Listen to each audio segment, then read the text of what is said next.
myself right. Reach out and touch the sky. Boy, you with me, no way or nice. Going baptized, yes, spirit baptized. Going in and to help myself right. Reach out and touch the sky. Boy, you with me, no way or nice. Going baptized, yes, spirit baptized.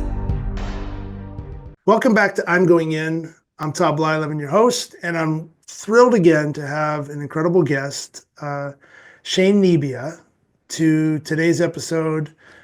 She's an inspiring storyteller, author, advocate for children facing cancer. She's motivated by her niece Ava's battle with childhood cancer, where she wrote a book called Call Me Brave. And this book empowers kids to really feel confident, accepted, and brave in the face of illness. So I am super excited to have her on. I met Shane down in Naples, Florida at a big business conference, which I thought was just incredible. And I was inspired by her story. And so, Shane, welcome to I'm Going In. Thank you so much, Todd. Thanks for having me. Yeah, no problem. I mean, really, the honor is mine. I think, anytime we get a chance to meet someone like yourself that is standing up for others and going in for others, that's the whole mission of this podcast, and tell those stories. It's just a win. So, talk to us about, kind of where you started this journey. I mean, obviously, you're a successful businesswoman. You're already just, in your young life, and you're doing incredible things. And obviously family is means a lot, but where did this journey start with you and this aspiration of helping fighting cancer, especially with children? Yeah, so the journey started with my niece Ava. So Ava, she's 11 now, and I want to say in the beginning that she's been in remission for about 3 years. So we're super grateful for that. But when Ava was first born, around 9 months, we learned that she was diagnosed with bilateral Wilms tumor, which is a renal cancer that affects both kidneys. And as you can imagine, that's a family and a parent's worst news they can ever receive about their children. And as an aunt, I felt pretty helpless, super close with my brother, and my heart broke when I found out that Ava was sick. So at the time, I really wanted to just find something that I could help Ava with. And I felt very helpless. So as a reader, I love reading, growing up reading, grew up writing. I wanted to go to the bookstores and find something that Ava could relate to, that maybe I could read to her at night, that would just provide some comfort. And at the time when I went to the bookstores, I couldn't find something that really told Ava's story. I saw books that told the lens of like a grandma having cancer or a parent having cancer, but nothing that really spoke to the child's story. So I was like, you know what? I'm just going to create it. And this really just evolved as it was supposed to be a gift for Ava. So it was supposed to be a surprise. So it was me in my apartment in Brooklyn at the time, just kind of sketching out, stick figures like, okay, this is Ava at the hospital, this is Ava, playing soccer, and then writing the story from there. And it was really just supposed to be that. Just a story that I could read to Ava that she could relate to. Wow. And yeah. And in my research, I found that unfortunately there was like a pretty big unmet need for this. So many children have cancer, unfortunately, and there's so many children suffering with this. So I was like, okay, let me actually create the book. So it's personal to Ava. The characters all look like Ava, but so it's high level enough that it could apply to other children. And so that's what I did. So I made it general enough where it didn't matter what type of cancer the kid has, that they could still kind of hopefully find comfort in this story. And that's kind of where I started. So when you, as you were starting to write this story, were you kind of, talking to Ava about this? Obviously, you said that this was something you wanted to surprise her with. Were you kind of asking some questions, doing some fact finding around her journey and fighting this? Um, how much of that research went into writing this book, just on your own personal kind of feelings of probably sadness and heartache and anger that there wasn't more of this, right? So how much of that applied to that writing? Yeah, by the time that I decided to actually sit down and write the book, Ava was much older, so she could communicate her feelings to me. Mm, Um, and I would say, like, you'll see in the book there are spreads where there's a scene where Ava is kind of nauseous. She's sitting in the kitchen and someone's cooking in the background, and I think the line is like, sometimes certain smells make me nauseous, or um that's a very common side effect of the chemotherapy that I saw firsthand with Ava. We'd have to be very careful about cooking certain things while she was home because just the slightest smell would set her off and sometimes make her mm, really sick. So there's all these things that I didn't realize that were side effects of chemotherapy, for example, that I had no idea about. We all think about chemotherapy, someone balding, losing their hair, but there's so many other things that we don't know until we actually experience it ourselves or we see someone close to us experiencing. So there's also a scene in the book where she's looking at herself in the mirror, and I mm, think the line is like, you know, sometimes my hair falls out. It's what happens when the medicine fights the cancer. And then the next mhm, spread is you turn the page and it's Ava, super goofy. I think she's wearing a blue wig, a big hat. She's trying on her mom's mhm, high heels. There's makeup everywhere. And it says, "But I mm, am still beautiful." mm, And this was a scene that was inspired from one of the rounds. Ava had a really, really tough round of chemotherapy. It was after a relapse she had. mm, And we decided to have a wig party one day. And mm, all of us in the family, we all wore crazy wigs. My dad, my brother, my sister-in-law, my mom, we all had different crazy wigs. And we just wanted to like be fun and try to keep things a little more lighthearted. She's so young. So that was just kind of a scene that was pulled from like a real life experience we had with her. And I think just, wow. yeah, That's so hard. I mean, God, it just gives me the chills just thinking about the love that you have as a family to, be given to this young girl that's going through so much. I mean, it really just kind of breaks your heart thinking about all the children that have cancer. I know, as adults listening to this, you think about as adults, we learn coping skills on how to become tough, right? And it's something I talk about all the time about, hey, it's okay to raise your hand. Like you don't have to be tough all the time. You can allow that person to come in and be tough for you. But as kids, you don't know that, right? And so you're literally working off of complete raw emotions, first time pain for a lot of things with these young children. And so to kind of put yourself in Ava's shoes on all these things, probably getting poked and prodded and losing your hair and all these horrible things that are happening to you and the uncertainty of really what's going to happen. And here you are surrounded now by this amazing family all wearing wigs. Like, what a cool story, It's just it brings a smile to your face, it brings tears to your eyes. And I love on your website. I love that you went through that where you're showing that really cool picture, and it's really just kind of tells the whole story of this young cartoon like female that is kind of picking at her hair, wondering like where did it go, and then this next like a la moment, like you described with her wearing the wig and but I am still beautiful, you know. Um, and it applies to boys, girls, whatever that is. But yeah, how did this really, you know, how did this impact your family too? Because was everybody like you, or everybody just was constantly rallying around, making sure that her spirits were up every day? yeah.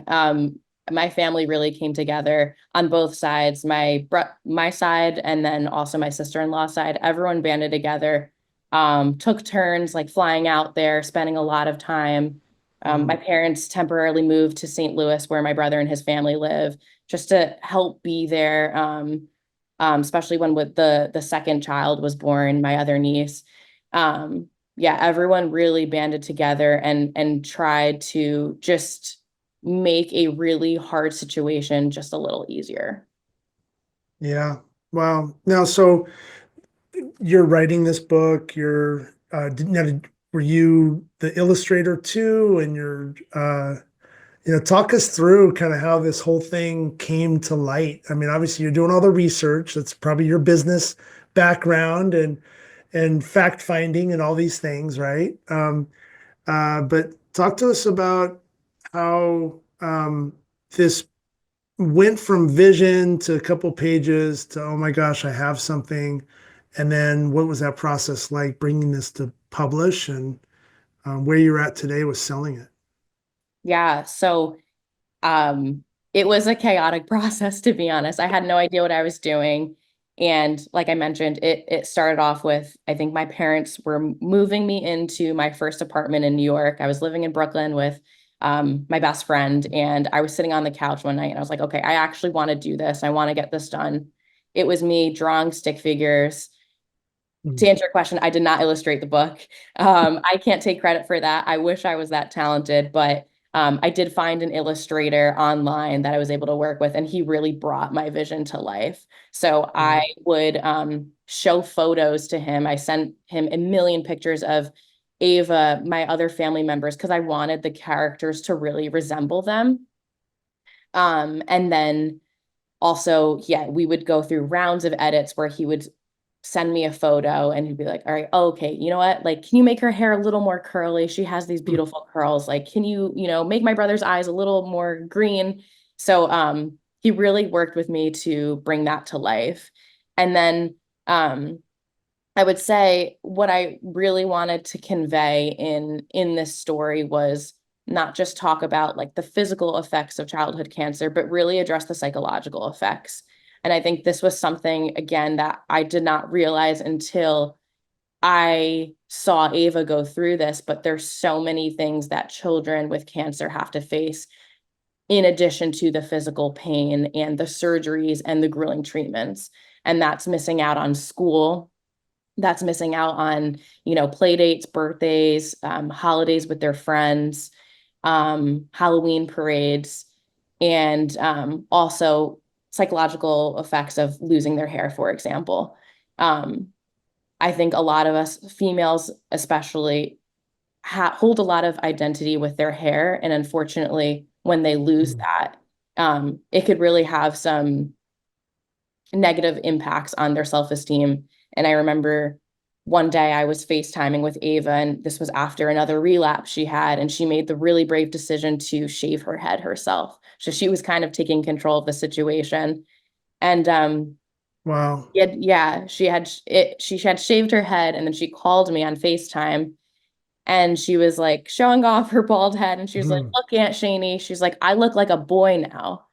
And that obviously stopped me in my tracks. And I was like, no, Ava, you don't look like a boy. You look like a beautiful girl with no hair. Mm. And so that moment really had an impact on me. And I wanted to be able to portray that emotional side effect in the book Yeah. and speak to that. So I think there were a lot of things when I was coming up with like the manuscript and just the words that were going to go along with the photos. I really wanted to convey those other aspects that maybe people don't necessarily see on the day to day unless they're experiencing it themselves with their kids. Yeah, it's, one of the lines you have, that she's still unstoppable. Yeah, I love that. And you can tell just on how you're verbalizing all of these uh, emotions on paper, that there is a lot of uh, education there, not just for the children that are being read this story to empower them, knowing that they're not different, right? They're a beautiful girl just with no hair. I love that. But for the parents too, I would imagine the parents, the teachers, the educators, even people probably that are working in the field, for them to read a story like this probably gives them some sound bites that they can go to, right?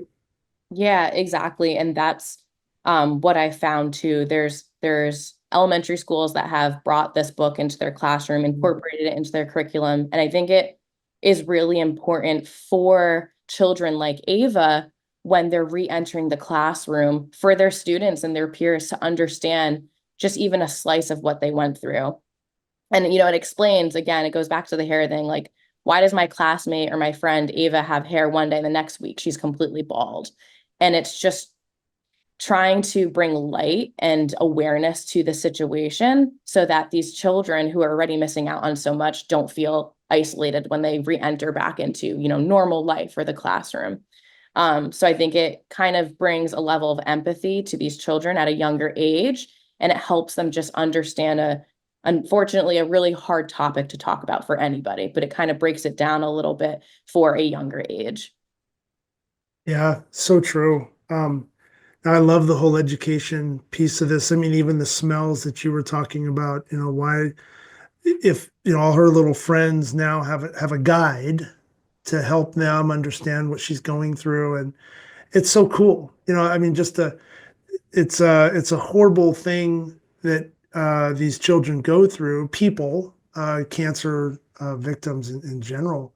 But to be able to have a beautiful book that is able to guide others through that empathetic journey to truly understand what someone might be going through, reasons why they get sick or why they can't go participate in those next games. I mentioned to you when we were talking before about a good friend of mine, Devin Smeltzer, which I met last year. And Devin Smeltzer is a left-handed pitcher, played with the Minnesota Twins and the Miami Marlins, and he's still actively playing professional baseball. And when he was a child, he was diagnosed with cancer and went through all of what Ava had gone through, and the chemo, and he fought and ended up being a big league pitcher, which was a Cinderella story and something inspiring for everybody that faces challenges, right?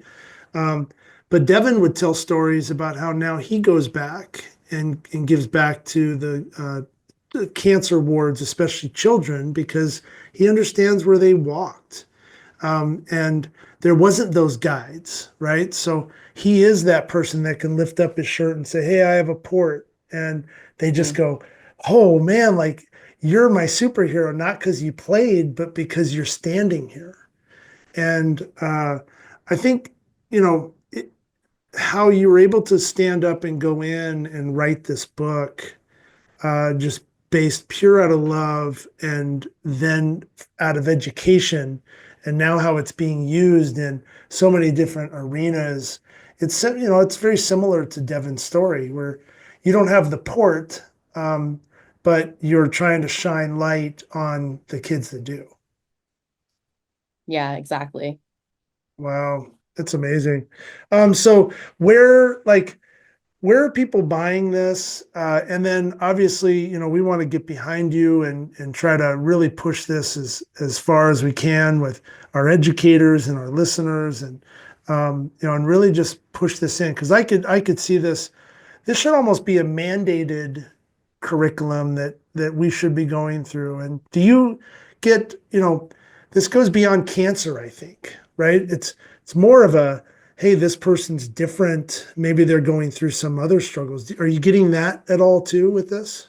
I am, yeah, and I think it speaks to it. There's so many themes that can be related back to the classroom for teachers Hmm. to incorporate into their teachings, like strength, resilience, adversity, diversity, um, and yeah. So I have had teachers place orders so that they can incorporate that, whether they have a student who's currently in treatment for cancer or not. So it's been amazing to see that even people who might not directly be affected, they still see the value in and incorporating this into their classroom and teaching that empathy and that inclusion at an earlier age. Have you been asked to come in and have read books, gone on a book signing tour. Have you done anything like that with this yet? I have not. I did one book signing up in Palo Alto, and it was a fundraiser for an organization that I'm a part of, where we're raising money for clinical trials for children that relapse in pediatric oncology cases. But I have yet to do that. That would be really cool. Anything that would, bring light to my mission and this story, and that would help, get this book in the hands of kids that can really use it. Wow. Is there a movie in the mix with any of this, or That would be a any? dream of mine. I've there's so many, like, even Pixar short films Mhm. that you see that speak to a lot of things, but I've yet to see one that really um tells this kind of story, or at least in this lens. It would be so amazing if there was a short film or some sort of animated movie where, there was little Ava and kind of just like following her journey, and just to kind of, inspire other children, or, their siblings, so that they realize they're not alone. That would be so cool if there was a movie about that. Yeah. Well, we need to make that happen. And you're serving on boards, and you want to talk about more the adult educator piece of this and what your mission is now. Yeah, so I serve on a few boards. One is for the Poetic Foundation. It's a mouthful, but it Hmm. stands for Pediatric Oncology Experiential Therapeutic Investigator Consortium. It's really Wow. Say long. that 10 times. Yeah, exactly. And basically, it's an amazing team of oncologists and researchers across the country. Um, and there's different research centers that have been identified where they're able to almost expedite and speed up clinical trials. So Hmm. the work that I'm doing with them is more from like a marketing and business development standpoint. How can we raise awareness about this organization so that we increase donors, so that we can continue to open up these clinical trials, because they are life-saving. And another one is called Wish for Life, and it's there is some overlap, but basically creating a first of its kind cancer care center in Ghana. So kind of trying to figure out Mm. how can we provide better cancer care in sub-Saharan regions, and then using AI and machine learning for early detection, and then figuring out how to scale that across the rest of the world, and then of course bring it back to the United States. Um, and yeah, I will say I Wow. work with amazing people, super smart, and just people who are really, really motivated to eradicate childhood cancer. And in the meantime, also make kids dealing with cancer lives a little easier and better. Amazing. Wow. I mean, you're just not going in for your niece, you're going in for millions. Pretty inspiring. Art, now you brought up other countries and international. So has your book been selling internationally as well? Is there an audio version that's bilingual, or are there aspirations to do something like that? If not, Yeah, not yet, but I really want to get it translated into different languages. And yeah, just so it's more accessible to other people. An ebook, yeah, an audio, like you mentioned. I would love to have it in all forms. That way anyone can read it or listen to it. yeah. Oh, amazing. Your family must just be now. Are they helping you with some of this activation stuff too? I mean, where did it go from beyond wearing wigs? Yeah. So everything's been word of mouth to this day. And yes, my family and my friends have like really stood behind me, posted it to their social media. Like, really, my community has really helped just spread the message. Um, my mom has hosted fundraisers at her pickleball tournaments, where Hmm. she sold the book, and the money went to different nonprofits that were helping children. My brother is also, because of his close connection, obviously, to the hospitals, has talked to certain people. My friends who are in healthcare have also helped me find a way to talk to the right people, the right oncologists, the social workers. So yeah, my community has been amazing with helping me with all of it. Well, you're on the poetic board, so we're not going to go into what that means or what it stands for again. No, that's pretty amazing. What a journey. I mean, just the self-fulfilling two piece of being knowing that you're doing something good. To be able to now talk about the knockbacks, the adversity piece in this journey of yours, the setback moments where maybe there wasn't this buy-in and your perseverance to keep pushing through. Um, have you had those at all? Yeah. Definitely. Yeah, I think anyone who creates something can probably relate, but there was also a lot of rejection in the beginning, and it took a lot of talking myself out of things. So I got discouraged. I very much had like analysis paralysis in the beginning where I'm like, okay, no, it has to be perfect. It has to, you know, I want to change. I want to change the font that, we already started printing, just trying to figure out all of the logistics for how to do this. And not, to be honest, put myself in debt. That was like one of the challenges I had. And then also too, like I mentioned, the rejection piece, I was trying to figure out like, okay, what are my channels to spread the message?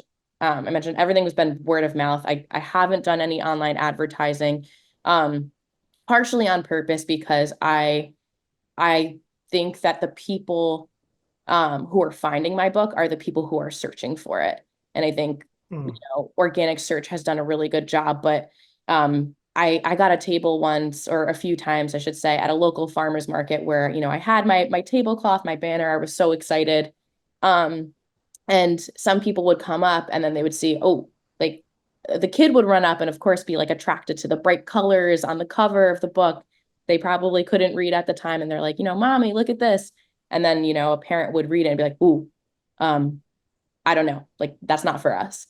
And so there was Mm. a lot of educating that I had to do, but it was hard for me because I obviously believe in this mission so much. So in the beginning, when people didn't necessarily understand, it just took a lot of um, me educating and being like, here's why you should care, or here's why this applies to you too, and your healthy children. Um, because the unfortunate reality is everyone knows a child who has or has had cancer. Um, Yeah. so yeah, there were definitely some setbacks with that. Wow. Such a power player in the space. Yeah, we all have adversity. I mean, no matter what, you try to build something, you get pushed back. People don't accept it. I know I deal with that, even going through, my transition and telling my story and trying to get out as a speaker and trying to speak on resilience and adversity and strength, empowerment. And sometimes in your own inner circle, people will say, well, why do you want to do that? Like, what are you doing? But it's not about the tens of thousands of people that you might be somewhat connected to. It's the millions and billions of people that you're going to reach and all the different tentacles that float around. And those are the people that are truly impacted, right? Yeah, I am such a big fan of this. I know we've had some setbacks trying to be healthy in order to create this show. But you got a fan here, and we are going to do our best through our network. I know I'm one microphone, but we're going to amplify this to try to get more microphones moving forward to get this book in the hands of as many people as we can. Diving hard into the education space, and so when people buy this book, now you've got programs for elementary schools and different organizations if they want to buy in bulk, right? Um, are you finding like a school district purchasing these books, and do they just go to your website or yeah? So how are they Yeah. finding that? Yeah, so I would say for a school district, any type of school or even a hospital that wants to, you know, buy bulk for their kids, they should come directly to the website because bulk orders I can do direct to them and I can Okay. offer account for that. I would say one-offs, it's really easy just to order on Amazon. Just because, it's on Prime, they could get it really quickly. But for any bulk orders, I would say over 5 books, just come directly to me. And then it's just me they'd be communicating with, and I can get them out fairly quickly. Okay. And the best way for people to reach you, if there's a business opportunity, a speaking opportunity, a signing, whatever this would be your LinkedIn profile. Yeah, my LinkedIn profile or even just my website, it's just my first name, last name.com. So Okay. shanenebbia.com. I'm pretty quick to respond. So yeah, that's probably the best way. Yeah. And I see you've got the contact button there, pretty easy. Beautiful website, beautiful book, an amazing story. And like I mentioned, this is a little different than some of the stories I've brought on in terms of the what people went through, right, in their own tragedies, and you're going through something with Ava's tragedy. So power player in the space. Now, let's end this with talking about Ava and what she's up to, and let's shine a little light on her. Yeah. So we just celebrated her 11th birthday in November. Awesome. And Happy birthday, Ava. yeah, thank you. I'll tell her you said so. She is a fireball. She's amazing. She has a little sister, Meadow, that we love. She's an amazing big sister. She loves playing all sports. She's a great student in school. She's kind, empathetic. She's funny. And yeah, she just wants to explore everything. I think she's done dance, basketball, volleyball. She's ran track. She's done so much. And yeah, I'm really proud of her. And she's inspired not only me, but our whole family, and obviously so many other people who've gotten behind her story. She has a book. That's Yeah. pretty awesome. Yeah.